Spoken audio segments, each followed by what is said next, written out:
Samantala, nilinaw ng PNP na hindi pagpapakita ng pagdududa sa kapasidad ng PNP General Hospital ang kautusan ng Sandigan Bayan na magsagawa ng third-party evaluation sa kalusugan ni Senator Rodante Marcoleta. Ito'y para lang maalisan nila ang pagdududa mula sa publiko. Nasa linya ng telepono si Bea Piniza sa detalye. Bea? Sofia, bandang alas 11 ng umaga nang tumulak ang convoy ng PNP, nalulan si Senador Rodante Marcoleta patungo yan sa Philippine General Hospital para sa kanyang nakatakdang medical evaluation. Ayon kay PNP Public Information Office Officer in Charge, Police Colonel Allen Rico, gaya ng ipinatutupad na protocol sa mga normal na detainee, nakasuot din ng detainee shirt, bulletproof vest at nakaposas ang senador habang tinatransport patungong ospital.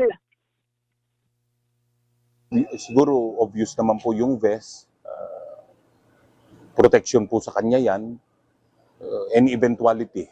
We plan for any eventuality, lahat po ng contingency ay pinagpaplanuhan natin. Of course, personal protection po ng ating senador. Of course, he will be made to wear the detainee shirt.